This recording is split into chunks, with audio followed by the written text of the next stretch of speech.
गाबा sir ने 2 सवाल पूछे।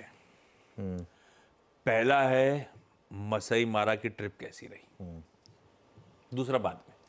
मसई मारा की ट्रिप मेरी अब तक की सबसे शानदार ट्रिप रही, ज़िंदगी की सबसे शानदार ट्रिप रही मसई मारा की ट्रिप। और क्या होता है ना आशीष, हम लाइफ में ना कुछ प्री कंसीव्ड नोशन लेकर चलते हैं कि अफ्रीकन कंट्री कैसी होती है, डर लगता है थोड़ा, है ना? हाँ। मतलब मैं अब तक जितनी वेकेशंस किए ना, सबसे सेफ वेकेशन मेरी ये थी। सेफ एज इन मतलब मुझे जितना, जैसे कई बार कंफर्ट था वहाँ जाके, कोई दिक्कत कंफर्ट था।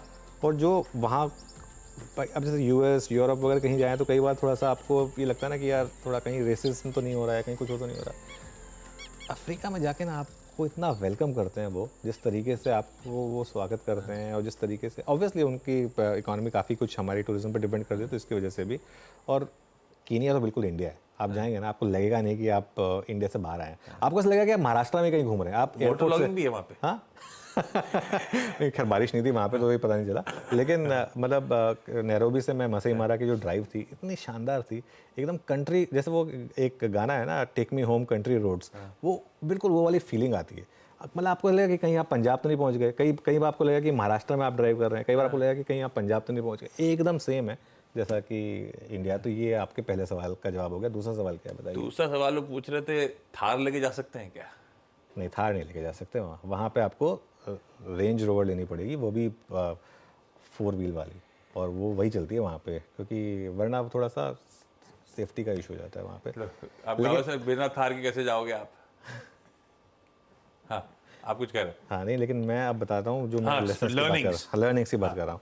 वो लेपर्ड वाली फ़ोटो लेकर आई एक्चुअली, एक फ़ोटो लेपर्ड की, एक चीता की है, तो दोनों अलग अलग, जैसे ये चीता है और वो जो कैमरे के अंदर जो आपको दिखाई देगा ना, वो लेपर्ड है, ये जो मेरे SLR कैमरा के अंदर है।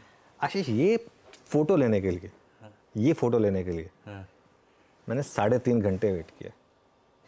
एक कैमरा को एक पोजीशन पे रख के 3.5 घंटे मैंने इस फ़ोटो के लिए वेट किया। ये मैंने खुद खींची है फ़ोटो। सबसे जो दुर्लभ एनिमल होता है वाइल्ड में स्पॉट करना, वो होता है लेपर्ड, ठीक है। और ये इसलिए स्पॉट कर पाया मैं क्योंकि ये पीछे पेड़ में छुपा हुआ था, वो स्पॉट हो गया था कि वहाँ छुपा हुआ है। होप हमारी ये थी कि या तो ये पानी पीने के लिए बाहर आएगा या शिकार के लिए बाहर आएगा, दो में से एक चीज़ के लिए बाहर आएगा। तो 3.5 घंटे मैंने वेट किया इस जो मेरी इस पूरे टूर की जो सबसे अच्छी फ़ोटो थी उसके लिए।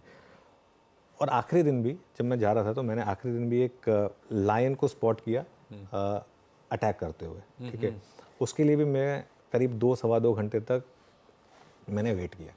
जो मैं चीज़ कह रहा था ना कि ये आपको ना, अगर आप सफारी हॉलीडे करेंगे ना, पेशेंस सिखा देगा, और कुछ नहीं तो। क्योंकि जितनी पेशेंस चाहिए होती है ना, वो जो आप जैसे, अब मैं नेट जियो, डिस्कवरी बचपन से देखता आ रहा हूँ, मुझे बहुत शौक है। तो दिखता था भीड़ एक साथ जा रही है, खूब सारे मैंने वो माइग्रेशन सीजन था, मैंने वो भी देखा, माइग्रेशन सीजन था तो वो भी देखा मैंने। और वो जो आपको जिराफ का था वो मैंने बलून सफारी, बहुत सारे जिराफ दिख रहे हैं। हाँ, वो बलून सफारी थी, वो हॉट एयर बलून से सफारी की थी मैंने। ये वाला जो वीडियो है वो, जिसमें आपको खूब सारे जिराफ दिखेंगे और एंड में एकदम वो जो भागता हुआ वीडियो है वो, ये जो वीडियो है।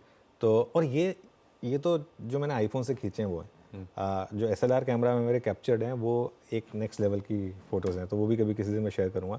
लेकिन जो सबसे बड़ा लेसन है ना, सबसे बड़ा लेसन ये है कि अच्छा क्या होता है ना, एक चीज़ आप समझिए, आप पता नहीं कितने लोग इन चीज़ों में बिलीव करते हैं नहीं करते हैं, मैं तो इस चीज़ में बिलीव करता हूँ। 84 लाख टाइप के एनिमल्स हैं। और आशीष, हम बड़े बुजुर्ग कहते हैं, हम किसी ना किसी अपने पिछले जन्म में इनमें से कोई जानवर रह चुके हैं, ठीक है ना। ये मतलब एक, अगर आप पुराणों में यकीन करते हैं तो ह्यूमन लाइफ कितनी प्रेशियस होती है वो इस तरीके की जब सफारी वगैरह आप करते हैं उसके बाद पता चलता है। लेकिन मतलब मैं कह सकता हूँ कि मैं इस बेस्ट मेरी हॉलीडे थी, और उससे मुझे जैसे कहता मैं काफ़ी चीज़ें नई सीखने को मिली। जो परसेप्शन होते हैं अफ्रीका को लेकर, जो परसेप्शन था, या एक जनरल जो होता है, और जो पेशेंस सीखने को मिली, वो बहुत बड़ी बात तो है। मतलब हर दिन रोज सुबह और शाम सफारी जाना होता था? देखिए, सुबह उठिए, नाश्ता करिए, सफारी के लिए निकल जाइए, उसके बाद शाम को 4-4:30 बजे वापस आ जाइए, और उसके बाद बस अपना आराम करिए, ठीक है। अब दिक्कत क्या है, सनसेट के बाद और सनराइज से पहले वो अलाउ नहीं करते हैं, क्योंकि उस समय जो एनिमल्स होते हैं वो काफ़ी एग्रेसिव होते हैं और वो हंटिंग पर भी निकलते हैं, तो वो उनका टाइम होता है। तो वहाँ उस समय सिर्फ रेंजर्स के साथ या तो ये जो नेट जियो वाले वगैरह होते हैं उनको परमिशन होती है, या अगर आपने स्पेशल परमिशन ले ली होती है तभी होती है। लेकिन जो जनरल पब्लिक के लिए टाइम होता है वो होता है after sunrise till sunset basically. Beautiful.